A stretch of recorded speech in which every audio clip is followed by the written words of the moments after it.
In this busy shopping area of New Delhi, businesses line the streets catering to Afghans who have come to India for medical treatment, work, or tourism. Afghan Saeed Abdullah has seen the tight Afghan-Indian relationship up close.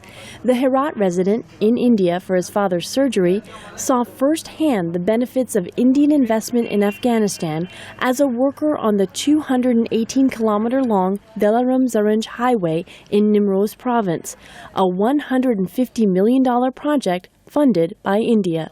It was 3 years ago. I worked with them. They have built a road, and it was very good. And they have invested so much money, I have seen. India has provided more than $2 billion in development aid to Afghanistan since the fall of the Taliban in 2001. Analysts here in New Delhi say this type of assistance and investment should continue in order to ensure not only a stable Afghanistan, but a stable region. Delhi Policy Group Director Radha Kumar says in light of previous attacks on Indian interests both in and outside of Afghanistan, New Delhi cannot afford to walk away from the war-torn country.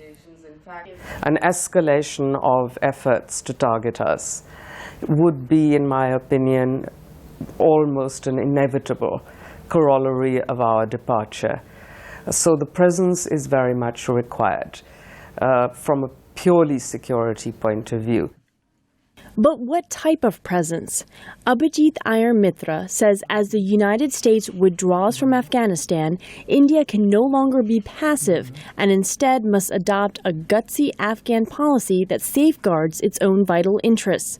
The program coordinator at the New Delhi-based Observer Foundation says India's involvement in Afghanistan has nothing to do with countering Pakistan in a so-called proxy war. What are our interests there? It's just a stable, independent Afghanistan, full stop. It doesn't have to be subservient to India. It's not that our writ has to function there or anything like that. It's just an independent, sovereign country.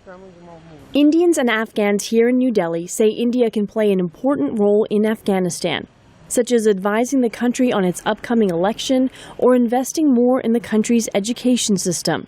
Kabul resident Afzal Totalkhail, on a sightseeing trip to India, says the bottom line is simple. I hope a peaceful Afghanistan.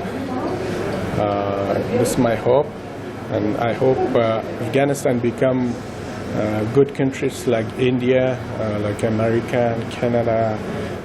It's a hope shared by many here as Afghanistan faces an uncertain future. Aru Pande, VOA News, New Delhi.